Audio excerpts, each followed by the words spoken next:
Lofthouse. Here. Mr. Clark. Here. All are present.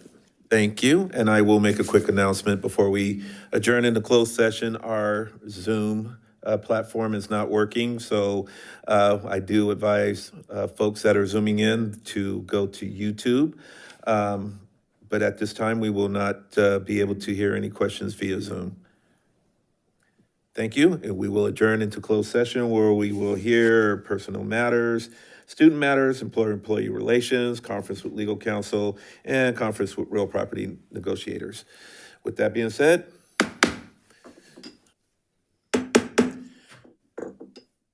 good evening. Today is Thursday, March 20th. I'd like to call this meeting of the Folsom Cordova Unified School District Board of Education to order. Superintendent, if you can call roll, please. Yes, sir. Ms. George.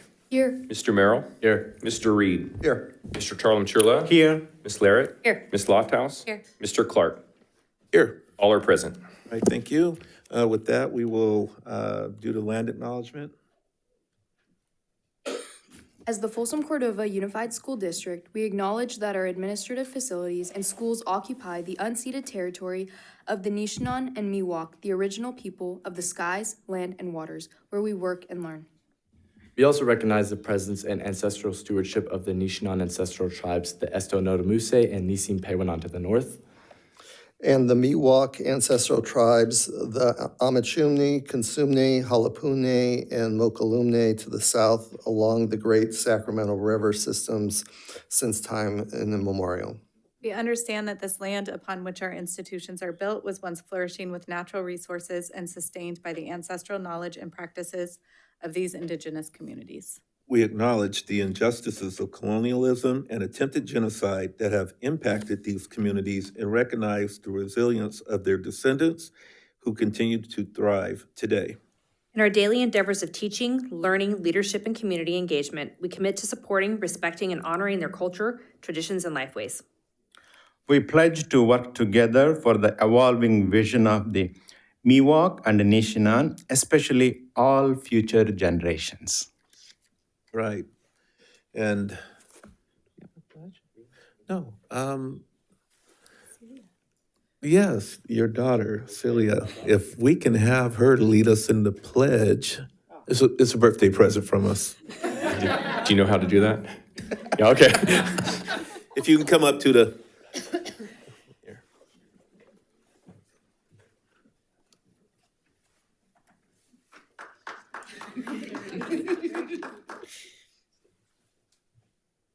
I pledge allegiance to the flag of the United States of America and to the republic for which it stands, one nation, under God, indivisible, with liberty and justice for all. Thank you, ma'am. And again, happy birthday.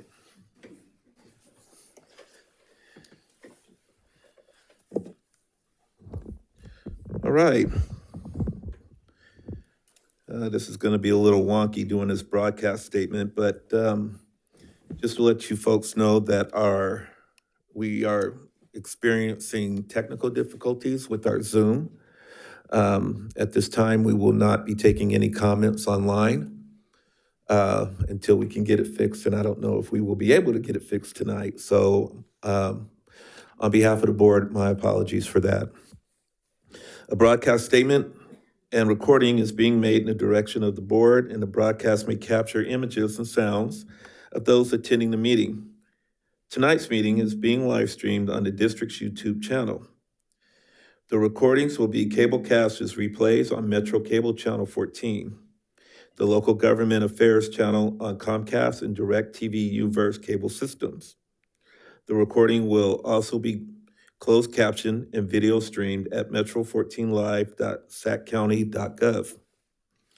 The Folsom Cordova Unified Board Policy 1313 promotes mutual respect and civility and orderly conduct among employees, parents, and the public. We will treat staff, parents, and members of the public with respect and ask the same in return. If any member of the public uses obscenities or communicates in a demeaning, loud, insulting, and/or demeaning manner, the board will calmly and politely admonish the person to communicate civilly. Public comments during board meetings are an important component of public engagement and transparency. Members of the public will not be permitted to yield their speaking time to another member. All written communications submitted by 3 p.m. today to the board have been read per the Brown Act and is not allowed to enter into a two-way discussion on any matter not on the agenda. All right. With that being said, we'll go to item D, District Recognition Month, Women's History Month. Superintendent? Yes, sir. Thank you very much. I am incredibly excited to welcome 2 Longhorns and their principal, and I think I see a couple Longhorn moms there. Thank you so much for being here to talk to us about celebrating Women's History Month. Yes. Mr. Peterson, take us away. All right. Well, good evening, board. I am truly honored to introduce Olivia Membray and Cameron Mascow. We have been in Mrs. McHale's room and Mrs. Hurleman's room. We've been working on women's history and really the impacts that it makes. So these wonderful ladies came up with these speeches today, a couple of days ago, and about 5 minutes ago. Just kidding. So take it away. Good evening, Superintendent Swanson and members of the board. My name is Cameron Massapole. Ruth Bader Ginsburg was a lawyer and a Supreme Court justice. Most people considered her as a feminist icon and a champion of equality. Some challenges she faced were graduating high school when her mom died the day before. Her husband also got cancer and she had to face gender discrimination, but she took that sadness and made it into determination to achieve her dreams. Ruth inspires me when I'm at school, on the soccer field, and while playing piano. She helped me learn that I can achieve my dreams if I try hard. Ruth had strength through high school, which inspires me to be strong in anything I do. Studying women history is important because they made a difference in our lives and futures. All right. Olivia. Good evening, Superintendent Swanson and members of the board. My name is Olivia Membrere. Frida Kahlo was a Mexican painter who was famous for her self-portraits, symbolism, and surrealism. Frida Kahlo went through lots of challenges, both physically and mentally, such as having chronic pain, infertility, depression, and many injuries and sicknesses. Frida Kahlo inspired others through her powerful art, resilient spirit, and unapologetic self-expression. She pushed through challenges and still became a successful woman. Frida inspires me in my art of dance by reminding me that I can stay strong during practice and being on stage. She inspires me through her art because her work is beautiful and inspirational, and it inspires me in my art of dance to be strong and powerful. It's very important to learn about women in history because it can help you learn more on how women helped our future and how they inspired others and what they went through in their lives. Appreciate you very much.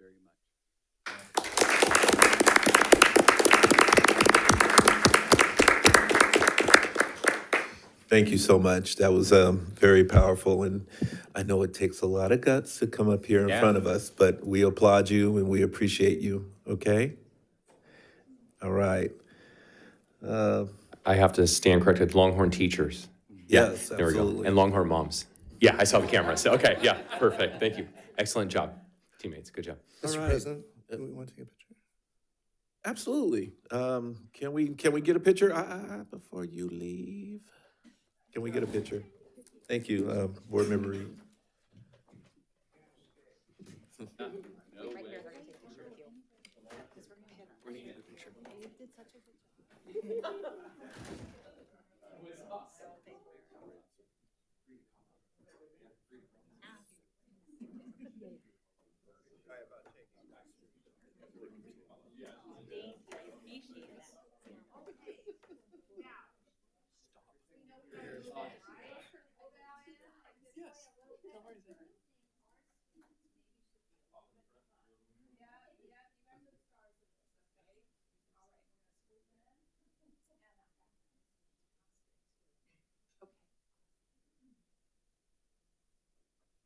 Anywhere. Anybody else wants to take a picture? Yes. Yeah, go on. You got it. Stay right there. Okay. Ready? 1, 2, 3.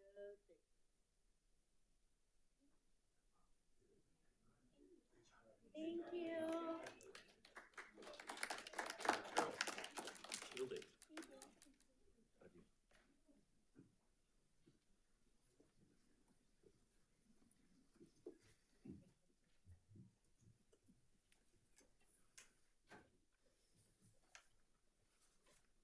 All right, we'll go to item number 5, reporting out of closed session, Superintendent. Nothing to report. All right, item 6, adoption of agenda. I'll make motion to adopt the agenda unless anybody has anything. Mr. President, I believe it was item Q, I think that we wanted to pull. We'll adopt the agenda first and then Oh, yeah. move to item Sorry, 7. yeah, I'm ahead the of the consent, no worries. I'm really trying to move it through. Yeah, I know. Yeah. All right. I'll second. All right, moved by Mr. Shalin Cherla, second by Board Member Lofthouse. Superintendent? Ms. George, Aye. Mr. Merrill, Aye. Mr. Reed, Aye. Mr. Charlon Churla, Aye. Ms. Larrett, Aye. Ms. Lofthouse. Aye. Mr. Clark. Aye. Motion passes 5-0. Thank you, sir. Item 7, agenda consent. Okay, I will move with the one item that we're pulling, which I think was Q, correct? Yes, ma'am. Yeah, Q. All right. You're making a motion? Okay, I'll second. All right. Moved by Ms. Larrett, second by Mr. Shalin Cherla. Superintendent? Ms. George, Aye. Mr. Merrill, Aye. Mr. Reed, Aye. Mr. Charlon Churla, Aye. Ms. Larrett, Aye. Ms. Lofthouse. Aye. Mr. Clark. Aye. Motion carries 5-0. Thank you, sir. We'll move on to item Q. Let's go with, yeah, I was gonna do the introduction, but we can do Q Oh, first. yeah, we do need to do the introduction. Let's do that real quick, and then we'll move to item Q. Monica, come on up. So Folsom Cordova is pleased to announce Monica Hemrick as the new Educational Facilities Coordinator for the district. With a wealth of experience in the field of education and a commitment to fostering exceptional learning environments, Monica brings a dynamic blend of leadership and expertise to this role. With 30 years of experience in education, including roles as a classroom teacher and school principal, Monica has been dedicated to ensuring that students and staff have the resources and facilities needed to thrive. Monica holds a Bachelor of Arts in Liberal Studies and a Master of Education in Educational Management. She has led numerous school improvement initiatives, facility upgrades, and campus modernization projects, all aimed at fostering engaging, student-centered learning environments. Quote, I am honored and excited to take on this new role at FCUSD. I look forward to collaborating with district leaders, staff, and the community to create and maintain safe, innovative, and inspiring educational spaces that support student success. Monica's passion for education and dedication to excellence will help drive FCUSD's commitment to providing high-quality learning spaces for years to come. Welcome, Monica. Congratulations. Yeah. Thank you. I want to thank you very much for this opportunity. I look forward to stepping into this position, helping create this new role, and ultimately helping our district be the very best it can be. So thank you, and I'm ready to go. All right. Thank you, Monica. Thank you. All right, with that being said, we will now move to item Q. Superintendent? Yeah, this item is to approve the contractor lease back for a fencing project at Mather Heights Elementary, and I believe it was Trustee Larrett that wanted to pull this item for discussion. Yeah, I just want to see if we can kind of go back on this one. It's a pretty high dollar amount, and I have some concerns about the actual location of the fencing. So I was just wondering if we can kind of go back a little bit on the drawing board and have a little more conversations with like the park district and things like that about the location of some of this fencing. So. Yeah, I'm totally on board with that, and I just need to ask if there's any other comments from the board or any questions of Mr. Washburn, since he's working his way up a little bit. Matt, come on up. Thank you. I just want to provide a little background on this. We did have our project manager had extensive conversation with Park and Rec about that. We actually relocated some fence off of our property line to give more area on the one park side, so we had more actual field for that. The pathway around that actually isn't even owned by us, so it actually is not owned by us, so we actually put it on our property line. If we actually were to utilize that, it would actually not even be our property. So we did provide a adequate pathway so that the people can come from the neighborhood through around over to the park. We try to minimize as much as possible by moving the fence back as much as possible. And we did work with them on that. So, you know, we're open to doing whatever with the park. We did work with them on that. We did try to provide access for it and move it off as far as we could away from the pathway. It's about 26 feet from that fence line where the homes are into our area. That's where the actual property line is. The assessor parcel map indicates where those lines are. So I just want to kind of give that backdrop information for that. Yeah, I still kind of want to have further discussions on this. Yeah, I totally agree. And Matt, I did have a question.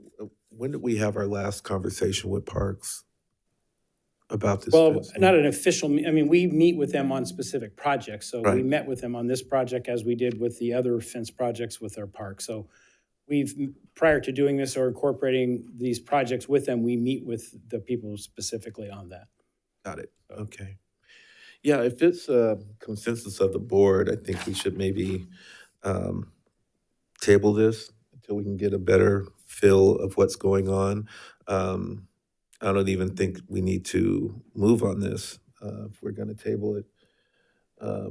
Just have to bring it back to the board and maybe bring it back as a discussion first, and then bring it back to. Okay, is there any direction from the board on, would you like me to coordinate any sort of meetings, like with the facilities committee or anything related Yes. to this in Parks? Yeah, in Parks. Okay, I mean, something along those lines. get them Okay. on. Yeah, that'll work. I also wouldn't mind asking if there's an alternative. Maybe it's not a choice between fence, no fence. Maybe there's an alternative where there's some more modest fencing where it's needed. And as we know, it's a very large property, so. Okay, Thanks, team. all right. Thank you, sir. We will move right along. No special presentations. We do have presentations from staff. Superintendent? Yes, we have a couple today, and I see some of the Ed Services team here. They're going to be presenting on our high reliability schools completion, which is quite an honor and really hard for some of our schools to meet these requirements. And so I'm excited to welcome it. It looks like both Lori and Angie and maybe even Jim to the lectern. No, Jim. Okay. Leaving it to the pros. Welcome, teammates. Thanks. Good evening, Superintendent Swanson, School Board. It's been a while since I've been up here, so it's good to see all of you. Thank you for allowing us a moment for this evening to highlight some amazing work that is happening at our elementary, middle, and high schools in regards to high reliability schools. And I forgot the clicker.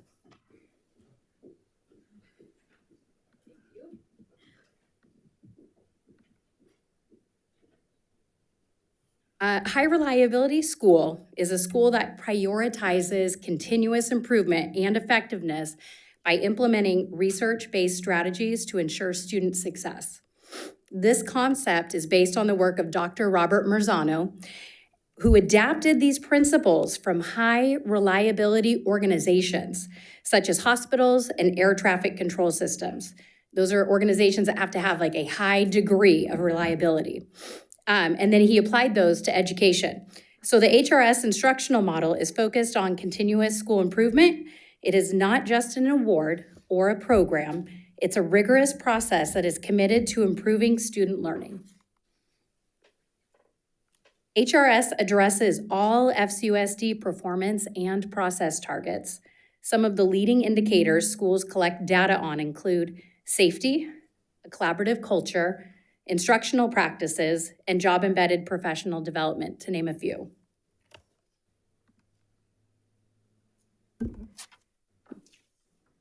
So why HRS? I'll let you read this, but while schools are all focused on building PLC structures and school culture, where schools are along the journey at all of our different schools throughout their district is going to be in different places. And so this structure allows schools to take their journey in the same path, but at different times. It allows flexibility so that schools can move from one level to the next, and we'll show you the levels in just a second. And then once they're able to prove effectiveness at one level, then and only then are they able to go to the move to the next level. So I see you getting ready to click.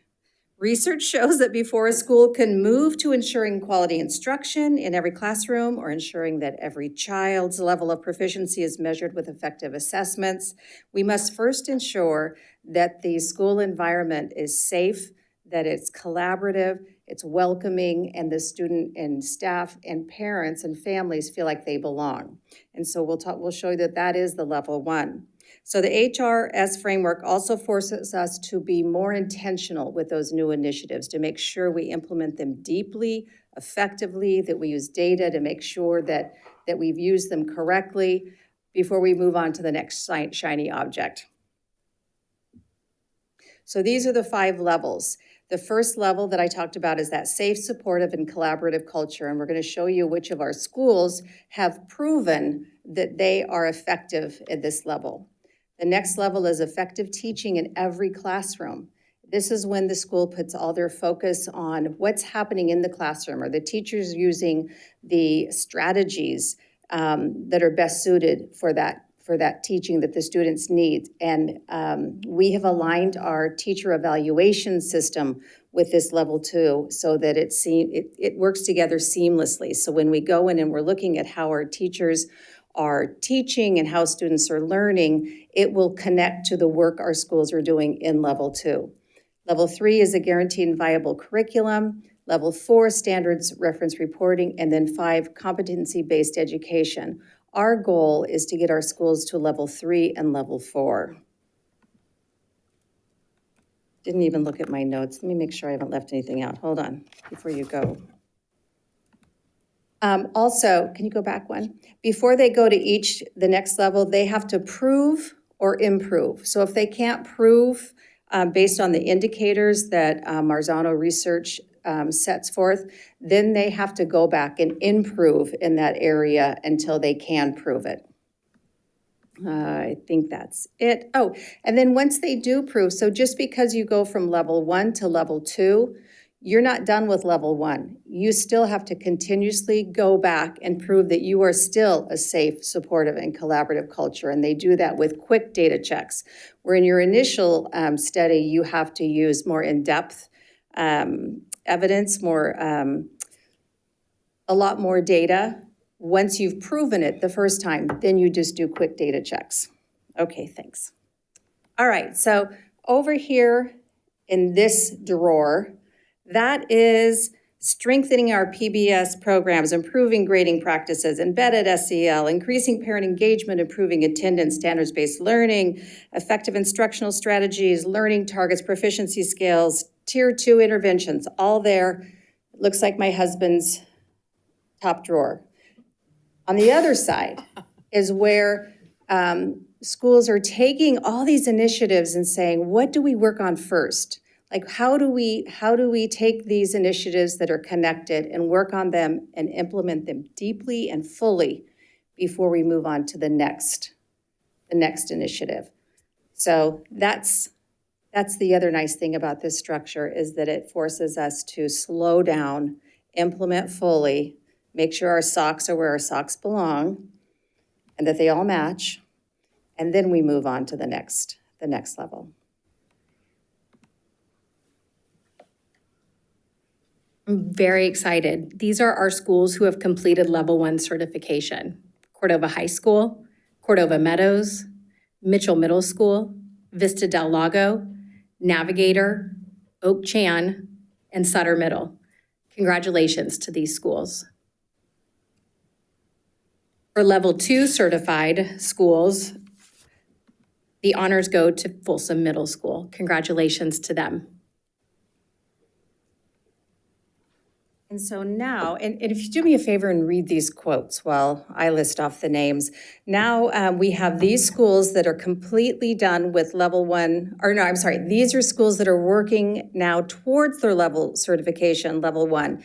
And it's Folsom High, Natoma Station, Blanche Sprints, Mills, and Theodore Judah. So they are still doing the work to prove that, and they'll have to submit quite an extensive portfolio to Marzano Resources showing here's all the work we're doing, here's proof. It'll include videos, surveys, parent surveys, student surveys, teacher interviews, videos of the collaborative teams actually doing that collaborative work.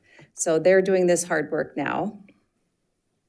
And then schools that have now finished level 1 and that are working towards level 2 are Cordova High, Vista del Lago, Sutter, Navigator, Oak Chan, and Cordova Meadows. And then the school that is the, we would call them the lead grunion in this work, is Folsom Middle School, and they have started level 3.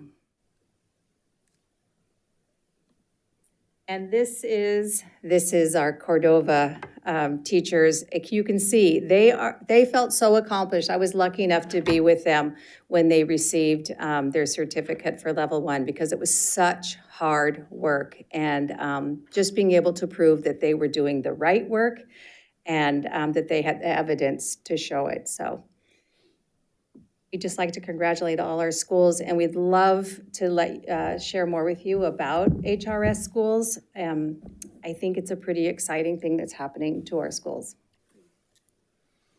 All right, thank you so much. Were there any questions from the board on this presentation? And by the way, it was a great presentation on HRS. I have one question, and it was probably back on page 5, probably 6. I'm real big on parent engagement, and I know we have our summits, we have our data walks, but what other steps are you taking to make sure that we have more parent engagement? You want to answer that? That would be up to the individual school sites. So they work through this process on their own, and they involve the staff as well in the discussions around those. So I would have to look at all the indicators to see exactly which one would fit with that, but they would absolutely involve their own staff to be helping with more parents on campus. So an indicator might be for level 1 that parents are regularly involved in decisions made at the school. And so how the school proves that and what evidence they use would be up to the school. And if they don't have enough evidence, then it's kicked back to them and said, we need to see more evidence that this is occurring on a consistent basis. So they would show things like the meetings they have or the events that they have that bring parents onto the sites and how parents are involved in local decision-making. Okay, perfect, thank you. Yeah. Any other questions from the board? Appreciate you. Thank you. All right.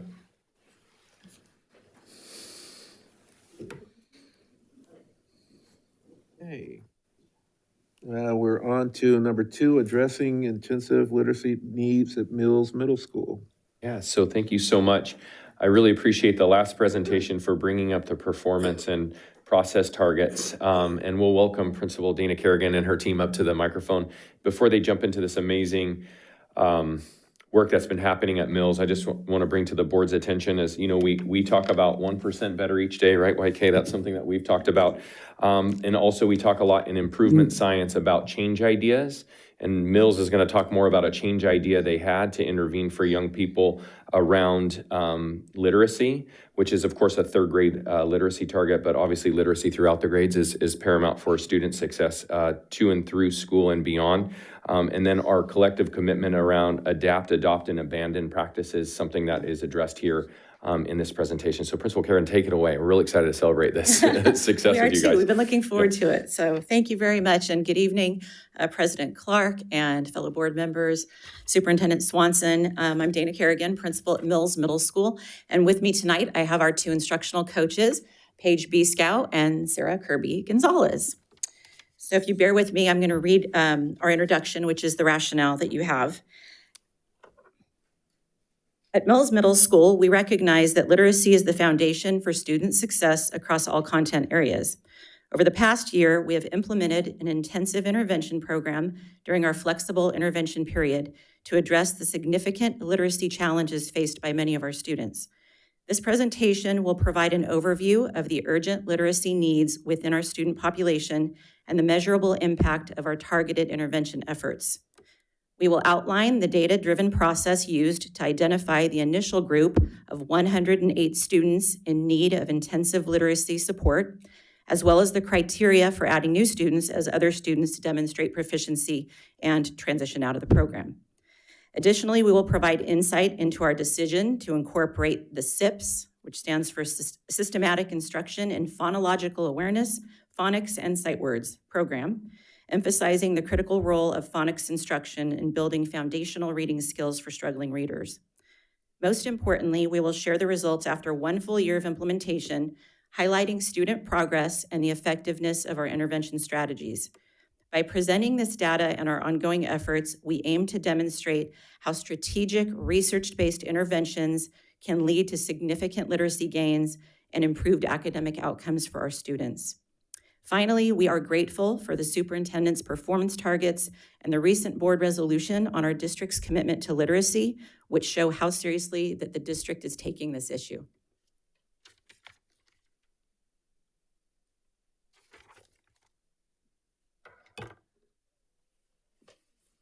All right, first slide here. You'll see on the right that that was one of our SIPSA goals from the 2023-24 school year, and it simply read that we wanted to increase student learning across all content areas. Well, our CASP scores from that spring of 2023 did not look so good. You can see we had 5 subgroups that were in the red, and not only were they in the red, but all 5 of those subgroups had actually declined from the previous year.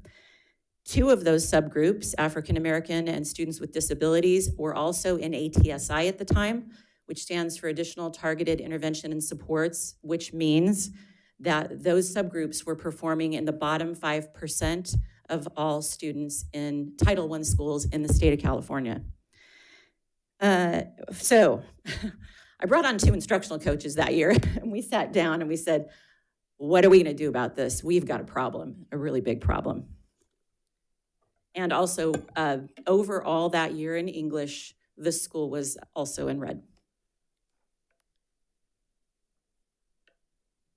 All right, so we used our Renaissance diagnostic data from August to get started, and we had 317 students that were in need of urgent intervention, which is the red band on that graph. So we dug into multiple measures. We looked at their grades, we looked at their CASP scores and their historical Renaissance data. We also removed students who were already receiving intensive reading intervention in their day. And that still left us with 250 students that we needed to dig down deep and specifically target the area of reading that they were struggling with. And so we partnered with the curriculum and instruction team, and they had a spelling screener that we used. We used a K2 screener that we thought was going to be too low, but it actually identified 108 students that were in need of basic foundational skills, specifically in phonics. So that led us to identifying SIPs as the curriculum we were going to use for our intervention. Okay, and then as the first step, we took all that data that Paige just shared with you, and we shared it with our entire staff at a staff meeting across departments, because we believe no matter what you teach at Mills Middle School, we all have a collective responsibility to support literacy. And then we asked, who will help us with this pilot? We think we have a program that will work well, and we want to address this problem. And we had teachers raise their hand across our school. We had a math teacher, we had science teachers, we had history teachers, we had special education teachers.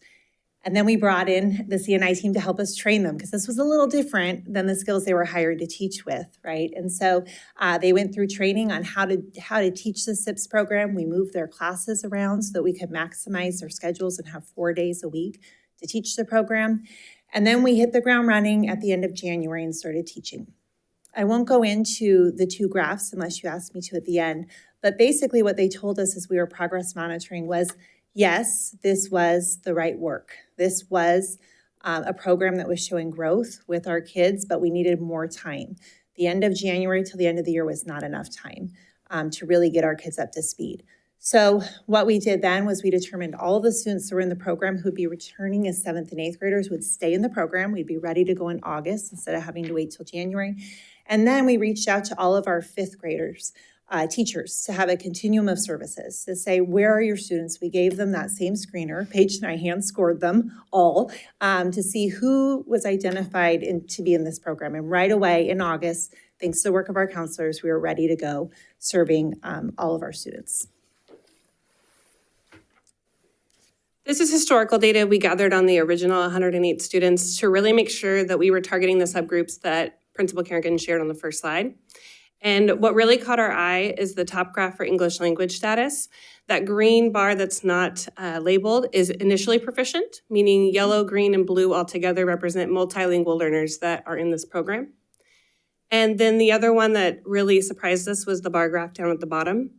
Being at Mills for a really long time, I think we always assumed that our reading struggles were due to our transient population. And what we found were that the most students in our program have been here since kindergarten, first, second, and third grade. So as I told you, we started right away in August. This is this school year plan, and we had 97 students we identified that we were supporting in the program. What was different about this year is we were able to be really strategic and start that ongoing progress monitoring right away to assess our students and how they were doing throughout. And then Principal Kerrigan supported this work by allowing us to have monthly meetings where we could bring the teachers together, paid, and they could go through the data. We could talk about what's working, and we could see, do we need to make changes as we continuously work to improve our program. And then December was the most exciting month. We got to exit 44 of our original 64 7th and 8th graders that started with us. They demonstrated mastery due to the exit criteria that we have identified. January, we had 7 new students enter the program due to teacher referrals. We currently are serving 60 students, and a big shout out to Kenny Prospect who have come alongside us with this work, and they provide a continuation of services for our students who go back and forth between our sites.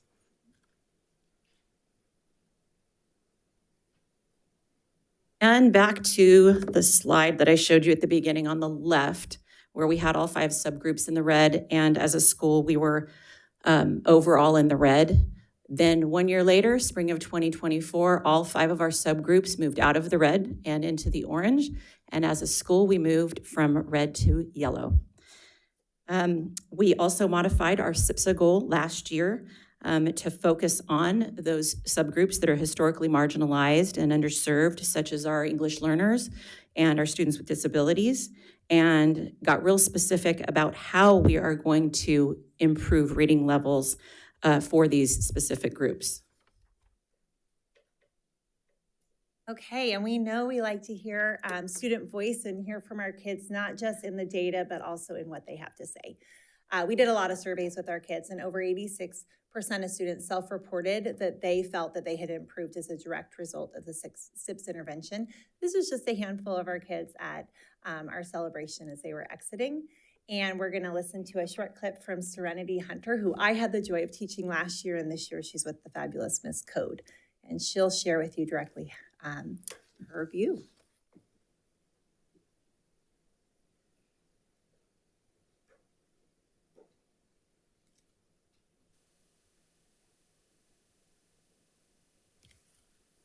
Hi, my name is Serenity. I am in 7th grade, and I have been in this district since I was in kindergarten, and I have came here to talk to you guys about SIPS for the real word is the Reading Academy. Basically, how I feel about this Reading Academy, short for SIPS, is I feel like it has helped me more, basically it's helped me more with new things. Last year I didn't really know how to read. I didn't know how to spell or anything. Even though I tried to, but wasn't really helped. So once I came to the school, they helped me make sure I was getting better with my grades and everything. So these teachers are really nice, and they have helped me, and I am so proud of myself for graduating SIPS. And my first screener that I did, I had got a 53%. I got 53%. It was very low, but I knew that something told me that I could do better, so I kept trying. And then my next one, I had got a 60%. And once I got the 60%, I was even more proud of myself because I was like, oh, I'm getting better and I'm actually upgrading. And then my last one, I got a 98%, and I was pretty proud of myself because I wasn't sure if I could really do it, and I actually did, and I graduated out. Hi, my name is Serenity. It's so fun. We'll just keep listening.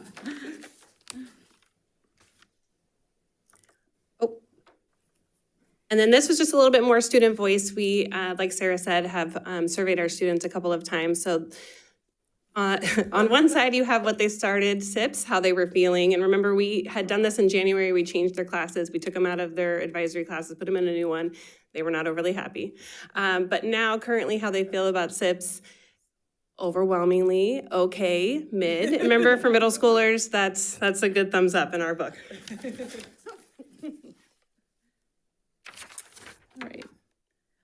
All right, so moving forward, so our Tier 3 SIPS intervention is just one piece of the literacy puzzle that we have at Mills. As a school site, we are focusing on Tier 1 instruction and strengthening our Tier 2 supports. Some of the ways we're doing that is utilizing our professional development days and staff meeting time each month. We're also implementing Maria Nielsen's 15-day challenge as a staff. This fall, we are going to move into the new art and science of teaching and model of instruction. And as Mrs. Director Emmington had mentioned, we are in level 1 of high reliability schools, and our timeline is to apply for level 1 certification this summer. We also are continuing to foster a culture of literacy at our school. That's very important to us, and at home. And so we do book giveaways with kids and also with parents at our parent meetings. We do professional developments with our parents at our ELAC meetings. And then we also have our wonderful community school liaison, Mrs. Lane, who's here tonight, who created a YouTube channel. And we have recorded videos and uploaded them to the YouTube channel on ways that parents can support their student at home in both reading and math. So that's me. And finally, we would not have had the success that we have had if it wasn't for our amazing Mills teachers and instructional aides who have dedicated their time 4 days a week for this past year and more to help these students learn how to read, which is an essential life skill. So huge shout out to our Mills teachers who I believe are watching tonight and our instructional aides. And that concludes our presentation. Angie, I believe. Boy, I love your outfit. Thank you. Thank you. I just want to give a huge shout out to the Mills team. When they brought this presentation to C&I last year, it brought me to tears. And I just want to say thank you to Sarah and Paige and Dana and all of the hard work of all of these individuals for helping students. You've just heard about the challenges that some of our students face when they enter middle school without reading fluency at grade level. So I'd like to kind of round this presentation out and share the work we're currently leading and supporting in elementary to ensure more students are prepared for success.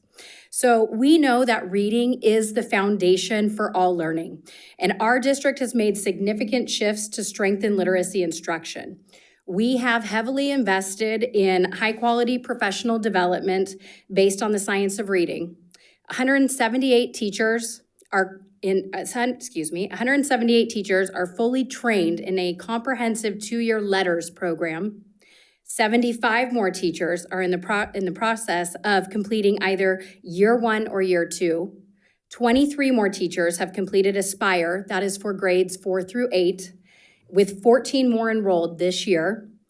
We have in early childhood education letters. Yep, we're getting our preschool teachers in as well. 8 teachers have been trained, with 25 more teachers currently enrolled. Also, teachers can opt into the early childhood education if they are a TK or kindergarten teacher. And then total, that's 320 teachers that have been trained in letters. As you may already know from some of my previous board reports, Letters is a research-based program that deepens the teacher's understanding of how students learn to read.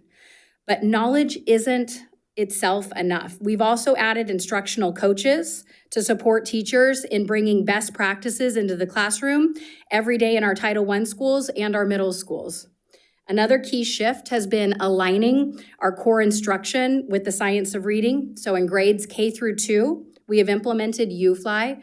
That will be something that all teachers will use next year as part of their core instruction. We spent a lot of time training over the past 2 years to get everybody up to speed. And that is a structured phonics curriculum that explicitly builds foundational literacy skills through multisensory approach.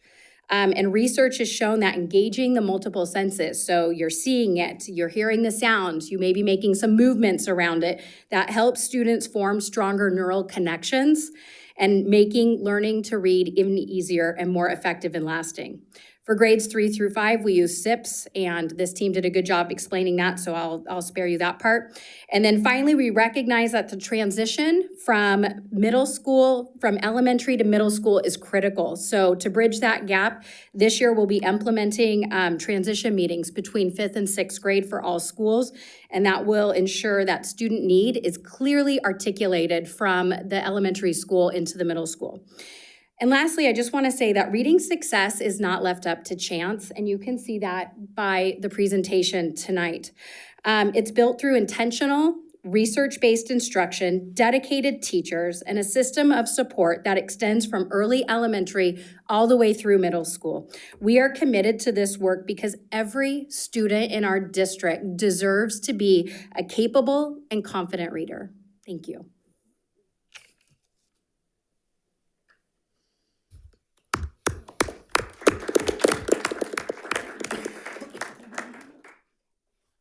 That was amazing. I enjoyed the presentation, and if that SIPS team is out there, I'm going to give a shout out and just say job well done. I mean, this is amazing. And Dana, when I went out there to Mills and I said, what's new and exciting?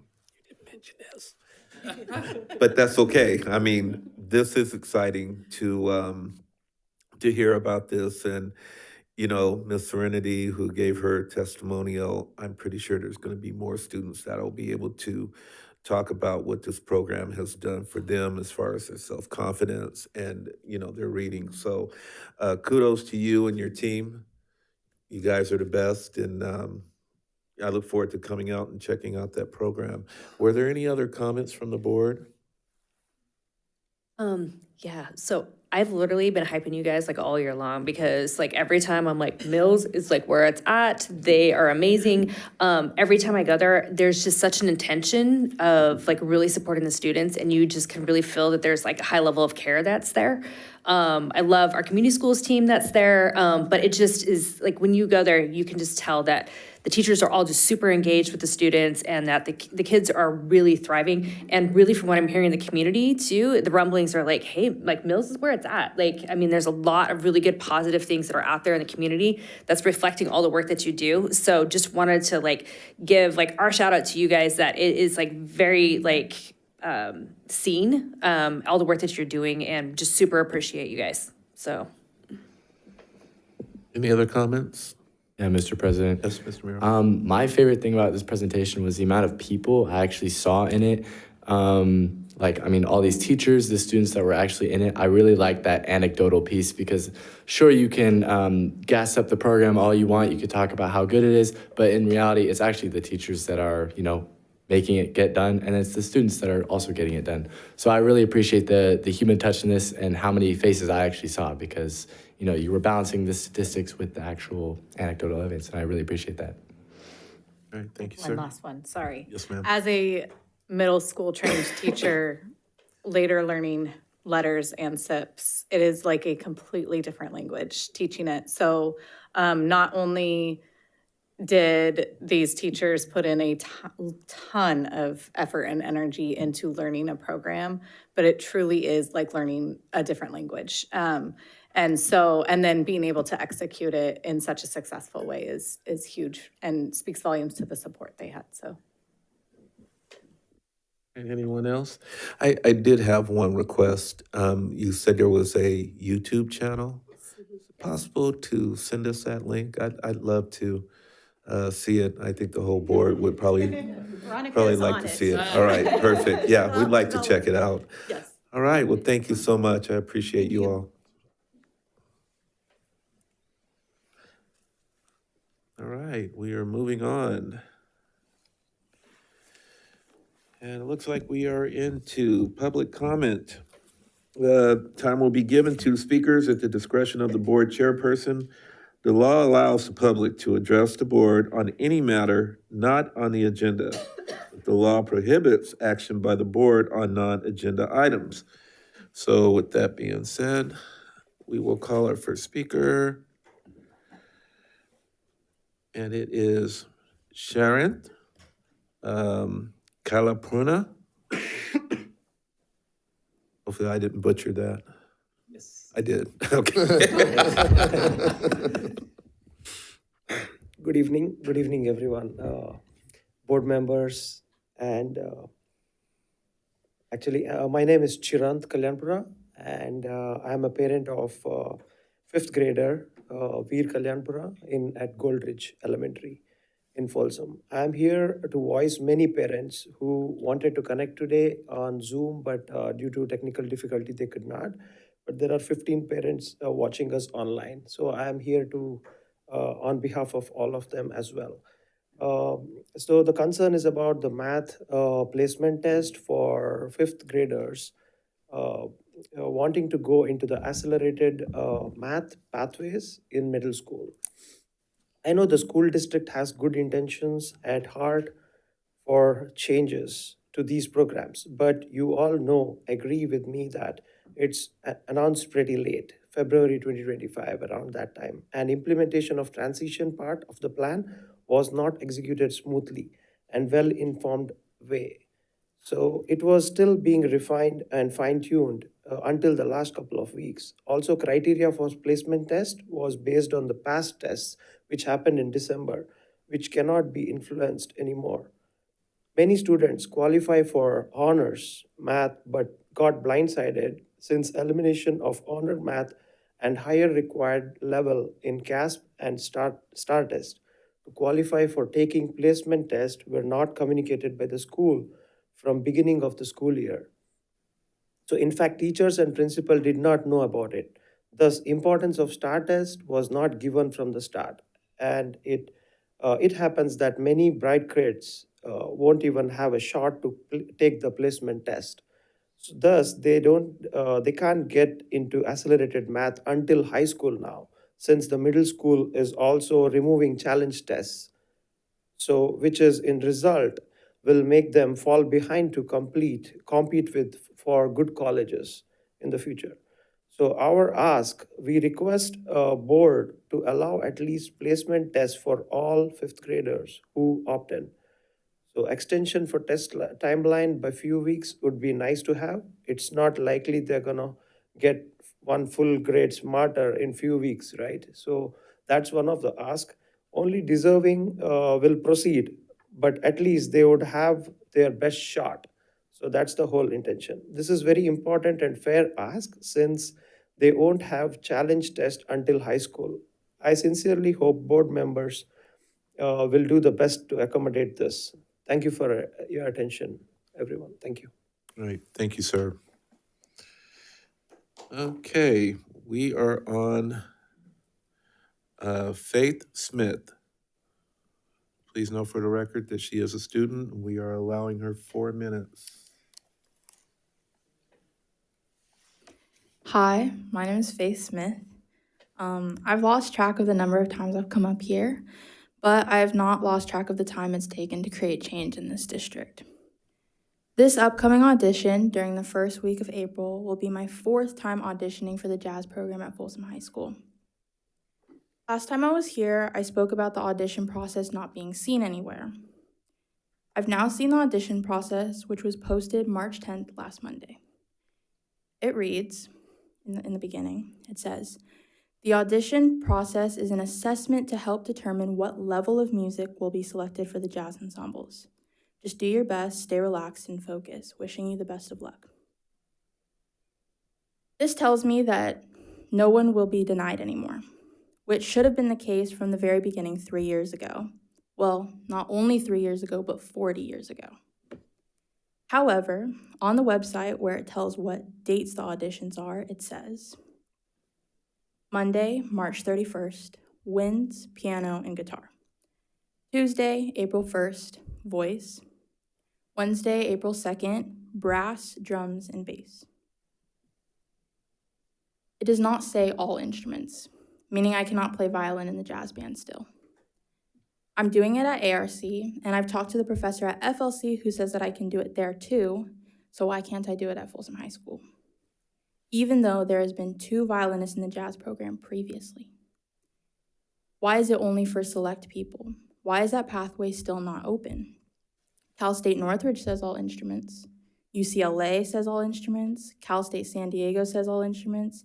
UC Santa Cruz, New England Conservatory, Harvard, Stanford, Sac State, UC Davis, and UC Berkeley. And the list goes on. They all say all instruments can do jazz. So why does Folsom High School still not allow it? Why is it being limited and restricted?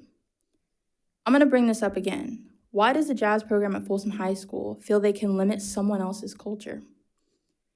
Not too long ago was Cultural Awareness Week at Folsom High School. Last year, it was called Culture Shock Week. Same with the year before. Last year, I was a part of the Cultural Diversity Council, and we tried to get the name changed. They said they could change it right away for that year, but comes time for that week, and it ends up still being called Culture Shock Week. I was extremely upset, and so were many other people that I knew, because why is it a shock that people have culture? So I asked why it wasn't changed, and they said, somehow word didn't get to the student government and they already put up posters for it. Can we not take posters down? Apparently not, because they still went through with it and didn't address it. So I'm sure many people still think calling it Culture Shock Week was appropriate. And by they, I mean the principals and the counselors. Why does Folsom High School not recognize other people's cultures? I'm glad it's now called Cultural Awareness Week, but it really says a lot that it was never questioned before, and it wasn't even resolved right away when attention was brought to it. Instead, it was brushed off. I thought school was for learning, and yet it wasn't addressed that it was not appropriate, which is how history repeats itself. I mean, what's the point of creating a new name if that new name is offensive? Did we not learn from history? Is that the culture of Folsom High School? To ignore other people's cultures because that's what it seems like, especially for the jazz program. Many people know who Duke Ellington is. If you don't, he is an extremely well-known pianist and composer, known specifically for jazz. Duke Ellington had Stuff Smith in his band. And you know what Stuff Smith played? Violin. They're both Black, so jazz is a part of their culture. It's a part of my culture. And yet your high school wants to dictate my culture. Is that what this district's about? Or is it about giving students an education and helping them get to where they want to be? Thank you.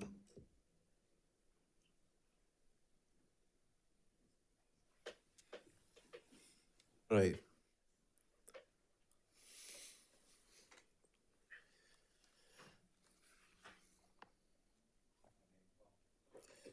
Oh my. This brings me back to my middle school years looking at this. Yes, next is, and thank you, Faith. Next is Earl Smith. You cannot have those books. I'm sorry. Mr. President, Board, Mr. Swanson. The purple book you regularly see on Amazon for about $800. I got lucky. I find it when it's used for 20 bucks.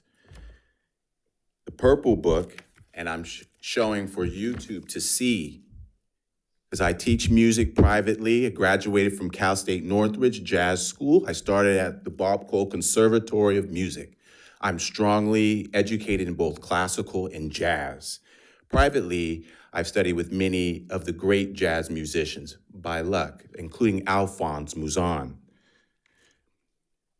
If you recognize on the cover of these books, David Baker is the first jazz education individual to educate or to put education material for people to study jazz in America. He's Black. His wife was white. Everything you see in those books was handwritten by his amazing wife. Together, they were an amazing team. This is American history.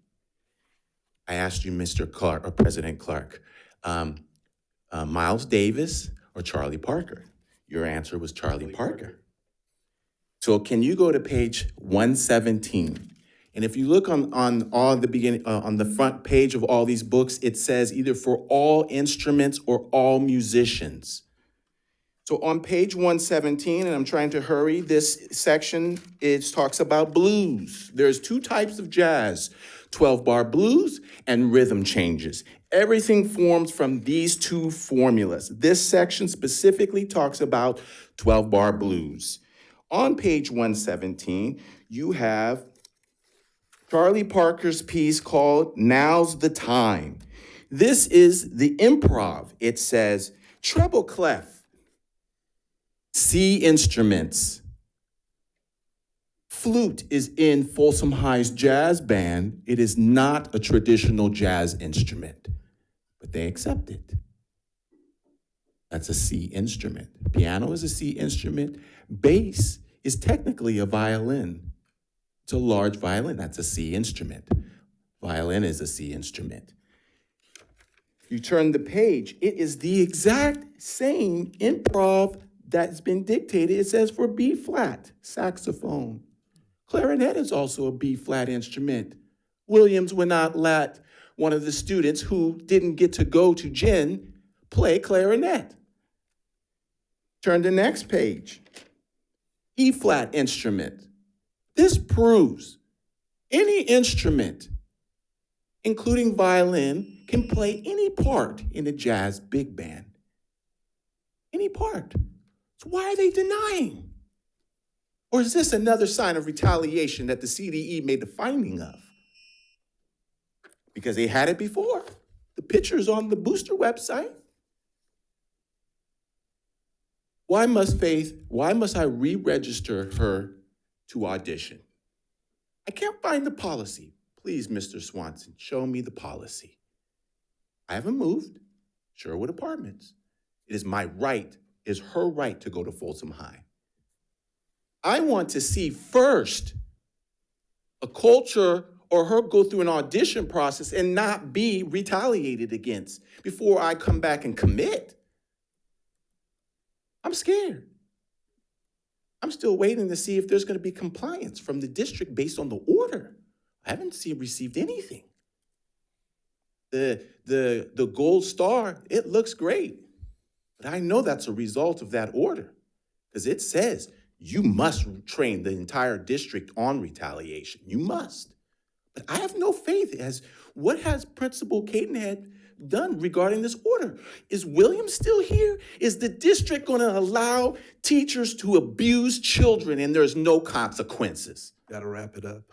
I'm almost done. So please show me the policy.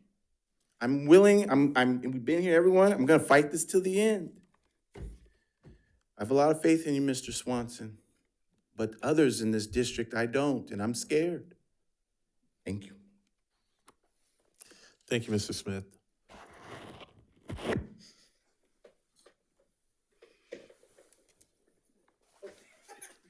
No, this is interesting. I'm serious. I mean, all those videos you see, I don't play violin, but her jazz improv chops come from me. This book. all right, thank you, sir. All right, we will move on to item 10, reports of district organizations. Student Advisory Board? So today was the day that we released or rolled out the next year's SAB applications and student board member applications. So me and Van are almost done. So I already have kids texting me, asking questions on letters of rec, how to do this, how to do that. So it's exciting to see our district and all of our kids being super involved. And so they're gonna have 2 weeks to get their applications all in, and then student board members will be campaigning all of April. And then SAB is going to be the first people to know who our next board members are, and then we have a board meeting that day, so they'll probably get announced or introduced at that board meeting, so May 14th. And that is, yeah, it's crazy how fast everything's gone. And I was talking to one of my teachers, I think we have only like 4 more board meetings with us, so, and then the year's over, and so, yeah, and then that's all I have for SAB, and Van will talk about International Night. So we're beginning to roll out our International Night planning and campaigns. We invited a bunch of staff members, admin from all the school sites, and members of district. We invited them to May 7th. That's when it is. It's at the Performing Arts Center at Cordova High. And we're expecting a large turnout this year. I mean, it's our third annual international night. We've kind of been building up to this point, and I'm really excited to throw this big celebration of our district's diversity as kind of like a final goodbye to this district, me and Mia. So yeah, I'm really excited for it. We're expecting a bunch of performances, a bunch of people coming, and a lot of volunteers. That's where we really get the work done, are the volunteers. So yeah, that's one of the biggest things we're working on right now. It's very exciting.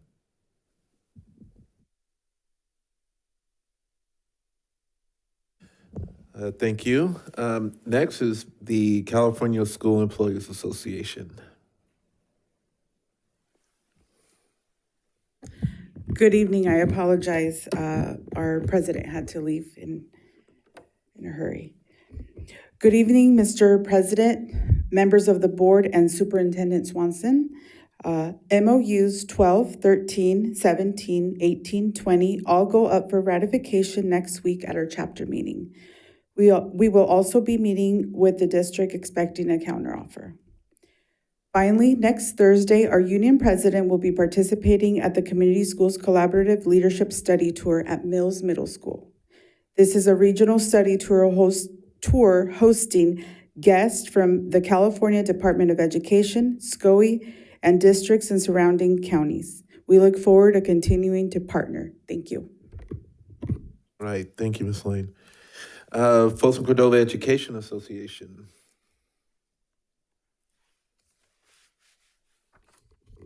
Good evening. Mr. Swanson, board members, family, staff, present online. I'm Tony Ruiz, teach English at Vista Del Lago. Been in this district for 21 years, which frightens me. I'm also the FCA Director at Large for grades 9 through 12, and I'm filling in for Jeanette Sansenbach tonight. FCA appreciates the spirit of partnership and positive discussion that's taking place in this bargaining process, and we plan to continue the process in that spirit. Tonight, I just want to highlight some of the important points that I hope the district considers in this process. Our certificated staff shares our superintendent's vision and wants to work toward the goals that will help move our district in a positive direction. However, it is important to remember that it is the certificated staff who bear the brunt of the responsibility in making that vision a reality. And let's be frank, much of what we are charged with is in addition to our jobs as educators. Now take me, for example. I teach reading, writing, critical thinking to over 200 students a year. I'm an English teacher, appreciate the grading load that comes with that. I'm also the union rep at both the site level and on the exec board. I'm on the benefits committee, and believe me when I say that trying to navigate health benefits in 2025 is no small feat. But on top of all of that, I'm also part of the district's grading task force, which is examining research to help ensure that our students are evaluated fairly, accurately, and equitably. I also recently took part in a committee that is looking at new online portals for credit recovery and virtual learning. There's also numerous trainings about the standards-based learning and grading, PLC work, the list goes on, and that's just me. Our certificated staff throughout the district are taking part in training after training, learning about new program after new program. High reliability schools, Marzano training, new art and science of teaching, building thinking classrooms, alternative ed reimagining, neighborhood schools, inclusion models, behavioral task forces. And on top of that, we have new graduation requirements coming with ethnic studies and a new financial literacy course. We have new state-mandated changes in how we administer independent study, which I don't know if you've seen how that's going to work. It's daunting to say the least. And we have the stress of never-ending changes to healthcare. So all of this on top of our daily workload. FCUSD asks a lot from their teachers and their staff. But maybe you're familiar with the saying that the more you are asked to do, the harder it is to do any of them well. The people doing this work have earned the expectation that they will be a priority. At the last board meeting, our calculations were shared as a way to be sure our counteroffer was reasonable and sustainable. We are well aware that while LCFF unrestricted dollars are the largest part of the general fund, they are not the only source of income. Lottery money, smart budgeting in categories that leaves money unspent at the end of the year, using estimates that include an assumption of healthcare costs that maybe, up to half of our members, only half of our members actually use. the fact that some of our unit members are paid in part from title funds or grants. All of these make these calculations an indicator, but not definitive. What we seem to have here is a philosophical disagreement as to how money is spent and what the priorities are. FCEA believes that there are other resources that can be put to use on items such as addressing any structural deficits that should never be rectified on the backs of the ones who are charged with carrying out the district's vision. The priority needs to be on serving the current students whose ADA brings these funds to our district. Appropriately paying the adults who work with the students is how we serve those that are currently under our care. Thank you. Thank you, sir. Folsom Cordova Leadership Association. Good evening. Good evening, Superintendent Swanson, President Clark, esteemed members of the board, and honored guests. Before I start, a huge shout out if anybody's watching at Mills. That is amazing. Like, seriously, I actually wrote it in here before. So an amazing job. You guys are changing kids' lives. So very proud. On behalf of FCLA, it is with great pride that I recognize the outstanding achievements of two exceptional administrators within FCUSD and as acknowledged by the ACTS of Region 3 community. Firstly, I would like to extend our heartfelt congratulations to Amy Strawn, principal at Cordova High, for her well-deserved recognition as Administrator of the Year for Secondary. Amy's unwavering dedication and commitment to her students is truly inspiring. Her efforts have made a profound impact on our students and in the community in Rancho Cordova. So, Dr. Huber and I were talking about this a little bit ago. It's just ongoing. It's just year after year. Amazing job. I would also like to congratulate Hunt Lynn, Coordinator of Special Education, for being honored as Administrator of the Year for Special Education. Hunt's exceptional leadership and unwavering dedication have made a significant impact in the lives of countless students and families. He's always been there. He is just an amazing leader, so we're truly lucky to have him. Congratulations to each of our esteemed colleagues for this well-deserved recognition, and a sincere thank you to everyone who has contributed to their success. Together, we continue to make profound differences in the lives of our students and all of our communities. Thanks so much. Have a wonderful evening. Thank you, sir. And the District English Learner Advisory Committee. No report this evening. Thank you, sir. All right, we'll go on to item 11, Superintendent's report. Yes, thank you, Mr. President. Just a couple items this evening. So Mia, that's the second time you're talking about the end of the road, and I'm not happy about that, all right? So cut it out. So a little senioritis down there. Have college decisions been made? Yeah? What, didn't I ask for you to share that? Gosh, well, UC Davis came out March 7th, and I got in. Go Very Aggies. excited. Yeah. And last Friday, UC San Diego came out, and I also got in. So do you know where? Not yet, Okay. but I may be following Matthew's footsteps and Yes, attending he's UC in San San Diego. Diego. That's up there. So yeah, that's for me. Are those the top two? You're deciding between the two of those? No, not yet. There's still a few more Okay. coming out. There's still a few more coming out. Cool. Yeah. It's nice to have choices. Mia? So I did not end up applying to any UCs because I knew that I wanted to go out of state. And I heard back from Fordham. So that's in New York City. And that's where I want to go. And there's a few more colleges to select. Oh my gosh. Yeah, but Fordham is like number 2. So. Yeah, congratulations. Congratulations. So, Yeah, absolutely. They deserve that. So I'll talk about my senior here in a second, but the board at CSBA, and so YK, sorry if this is new for you, we decided that we're gonna have a college hoodie night here at the dais. So you guys look at the board meetings.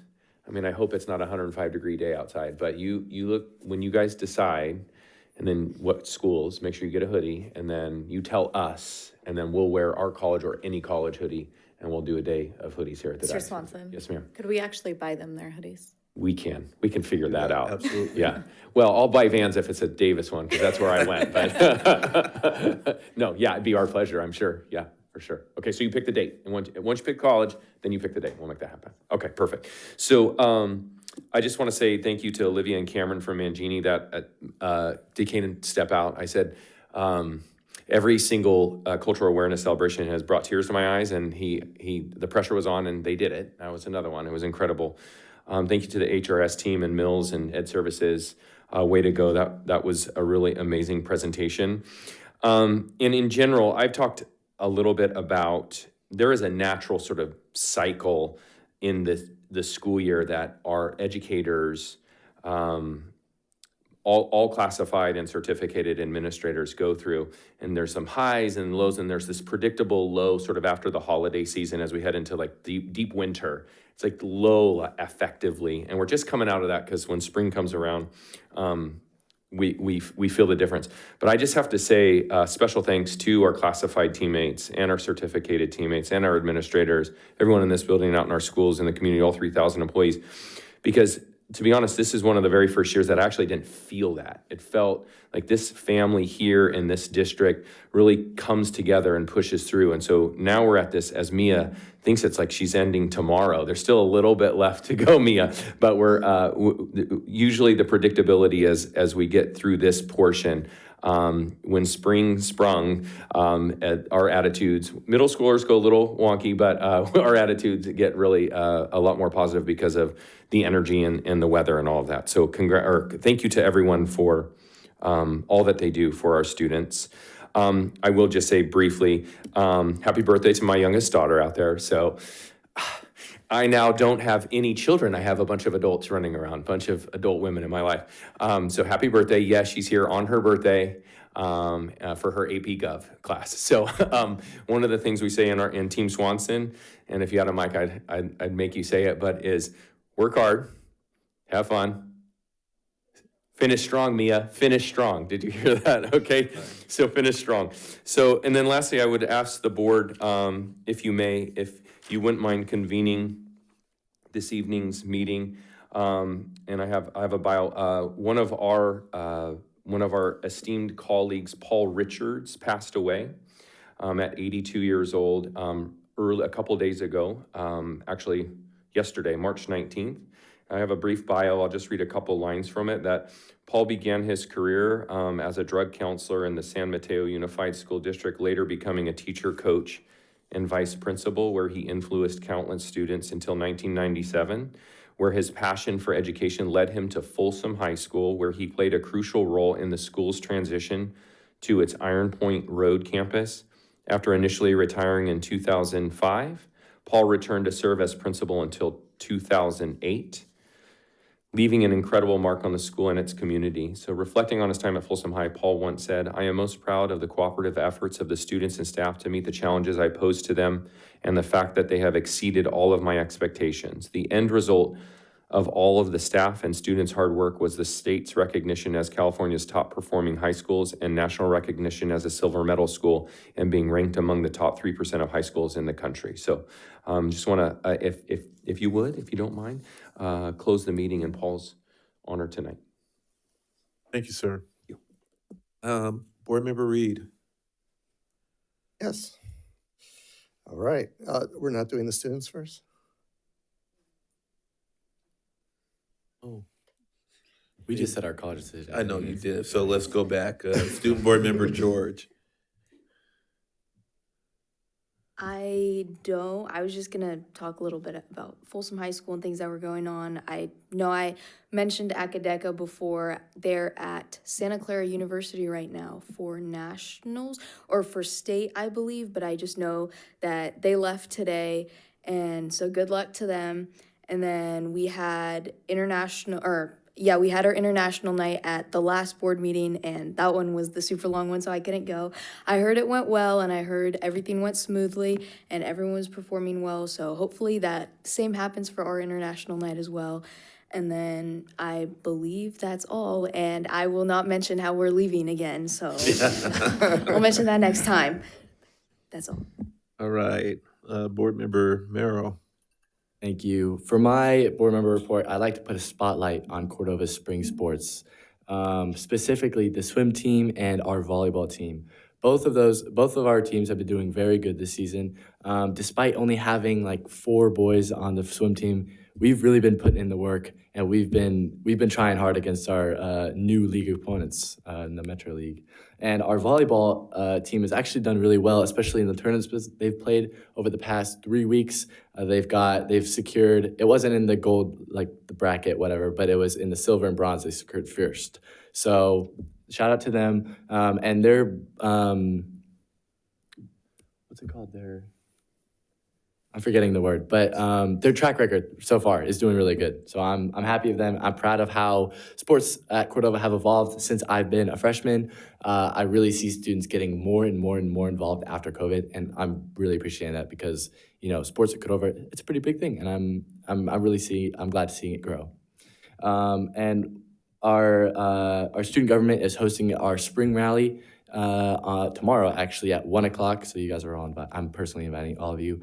And you know, it's surprising that it's already spring, and I see all of these months going by, and I'm really appreciating how schools are managing the work, at least at Cordova High School. I feel like the school year so far has not been as drawn out in the past, and I think schools are doing better in supporting students and their overloading coursework, especially in the IB and AP classes. And yeah, so seeing that it's already spring and we're already doing a spring rally, it's blowing my mind. And finally, I want to talk to all the seniors out there. College apps are coming out, and some people are getting into their schools. Maybe your friends are, and maybe you're not. But I just wanted to say that college decisions don't define you as a person. There's a lot of luck involved, and just because you got rejected from your dream school does not mean you're going to get rejected from another school. And even though I kind of hate the saying, but it's really true. Rejection is redirection. Just because you're rejected doesn't mean your path and your college journey has ended. It's just redirecting you to where you truly belong. And I think everyone will end up where they belong. So I just want to let all the seniors out there know that. So, thank you. All right, thank you, Mr. Merrill. Now, Board Member Reed. Thank you, Mr. President. Van, you're absolutely right, and that's a great message to share with the seniors. I know it's a very stressful time, so thank you for making that statement. All right. In celebration of Irish American History Month, which is in March, I would like to read an excerpt from a famous Irish American. On January 20th, 1961, President John F. Kennedy stated within his inaugural address the following: "The world is very different now, for man holds in his mortal hands the power to abolish all forms of human poverty and all forms of human life. And yet the same revolutionary beliefs for which our forebears fought are still at issue around the globe. The belief that the rights of man come not from the generosity of the state, but from the hand of God. We dare not forget today that we are the heirs of that first revolution. Let the world go forth from this time and place, to friend and foe alike, that the torch has been passed to a new generation of Americans, unwilling to witness or permit the slow undoing of those human rights to which this nation has always been committed, and to which we are committed today at home and around the world. Let every nation know, whether it wishes us well or ill, that we shall pay any price, bear any burden, meet any hardship, support any friend, oppose any foe, to assure the survival and the success of liberty. This much we pledge and more. To those old allies whose cultural and spiritual origins we share, we pledge the loyalty of faithful friends. United, there is little we cannot do in a host of cooperative ventures. Divided, there is little we can do, for we dare not meet a powerful challenge at odds and split asunder. To those new states whom we welcome to the ranks of the free, we pledge our word that one form of colonial control shall not have passed away merely to be replaced by a far more iron tyranny. We shall not always expect to find them supporting our view, but we shall always hope to find them strongly supporting their own freedom, and to remember that in the past, those who foolishly sought power by riding the back of the tiger ended up inside. It's just an excerpt, again, January 20th, 1961. Even though these words are 64 years old, they might give us pause and allow us to reflect on its message, and ask ourselves if the truths contained therein still hold true today. That's my report. Thank you, sir. Board Member Charlon Chatelain. Okay. I'll start with where Van just left off, redirecting those students. So that's a great message again. Just to add on to that one, I know if you spend so much time applying for your number one college or number two college or number three college, and if you are not getting it, yes, it will definitely put you into some unhappiness, some sad, and some don't go into the depression. That's very important. But I want to emphasize one thing. The success rate of your desired college, statistics shows under 50%. That redirection, when, once again, I want to repeat, a community college. Take the community college route, 2 years tuition fee, all the parents may be smiling right now, 2 years tuition fee, it's a general ad. Your success rate to your desired college, close to 80% to 85%. So that redirection is saving some money and also still get where you want to go and eat mama's good food at home. That's, no one can take off that one. I just want to put that, emphasis one more time. I know I had two daughters. I know they have gone through some struggles, but they compromised. I gave the same advice to them. One took it, one didn't. That's okay. But I want to sincerely say this. I know we don't have any committee meetings since the last time. But we have a couple of committee meetings coming next week. That is an excitement. Budget subcommittee meeting, CTE, and safety as well. And also, as a part of the safety committee meeting, when I took that in last December, January, it is so happened, the FBI Citizens Academy came and I applied. They took me, into their academy.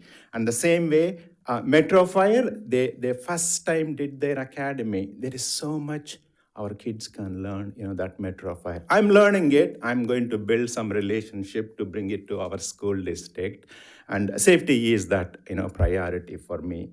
And in closing, this is what, I want to request. I know this didn't came to our board meeting or this is not our board policy. Mr. Swanson and our executive team, there is a right reason. I was a 5th grade math teacher before, I came to this country. There is a right reason all the studies and our teachers and our unions, administration supports to take out the placement test in 5th grade. I'm not going to deny on that all the research, but there are some smart kids. We got to challenge them. And they have been preparing mentally for over the time. So my only request is communicating, in such a way, whether we can put this stopping the 5th grade performance test from next school year. That way we can communicate everybody more freely in advance and all the good things the kids are going to get. Think about it. I know, again, this is not the board vote it came to. It is through from the administration. This is my sincere request. Now you see the parents are coming here. One school at a time, they are trying to tell their kids, you don't have the placement test. That's why the parents are coming. I just want to represent, that sector of the community as well, at large, everybody. So let's challenge the kids, those bright kids, give them a bright future. Thank you again. All right, thank you, sir. Board Member Laird. I have just a short report. I've been to a couple track meets. Vista's been showing up and killing it out there. So congratulations to the Vista Eagles. They've been coming in first on a lot of races. And it's cool when we can also have two of our schools competing at the same time too. So also watching the Cordova Lancers, and they are doing a great job too. And to Van's point, I was actually looking at the numbers of athletes, and we have a significant increase this last year on athletic participation at Cordova High. So want to thank all the coaches and the administration over there for really like getting the kids engaged over there. I think it's like up like around 80 to 90 kids. So pretty significant improvement on our numbers there. Went with Superintendent Swanson to this Rancho Cordova City Council meeting when they authorized their commitment to our reading resolution. So wanted to thank them for that, and are excited about like this whole initiative of reading, and it really just feels like everyone's kind of wrapping around it at the same time. And so I think our like continued commitment to that is going to get us where we really need to be. And that's it. Lots of committee meetings next week. So yep. So I'll see if I get any homework done, but I don't think so. All right, thank you, ma'am. Board Member Lofthouse. I do not have anything to report tonight, except it is also my son's 6th birthday tonight. So happy birthday to Celia and happy birthday to my son, Kai. All right, awesome. And I will try to make it quick. Congratulations again to Mills Middle School on their presentation with HRS. And also, thank you, Mr. Peterson, who's not here, but showcasing Women's Heritage Month. Kudos to Mangini Ranch. Keep in mind, next month is Arab American Heritage Month, so I look forward to recognizing them. Just today, our president signed an executive order dismantling the Department of Education. This Friday, Saturday, and Sunday, I will be meeting with my colleagues with CSBA, and we are going to be having a real deep conversation of what that means to our students here in California. I'm going to say this, I remain positive, and I think the state of education in the state of California is going to be just fine. But once I get more information, I will share with this board. But it is serious, and the future of our kids is serious, and we need to do what we can to ensure that all students have a proper education. So I'm just going to say that. And then Cordova High has their production of Hayes Town.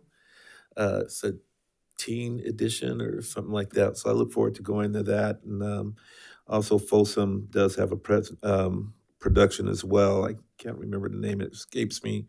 But I will be going to that as well. And then if there is nothing else for the order, I will close this meeting in memory of Paul Richards. May he rest in peace. Future agenda items?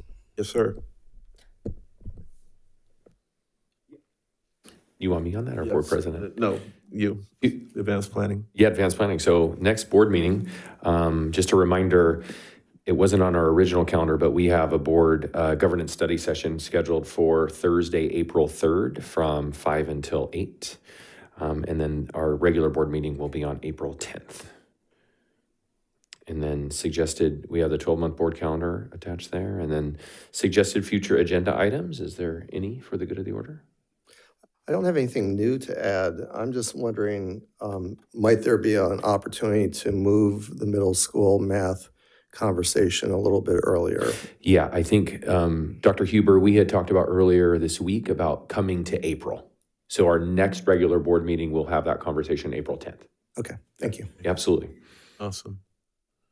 All right. It is 7:30 or 7:38. I don't have my glasses on. If there's nothing else for the good of the order, I will adjourn this meeting.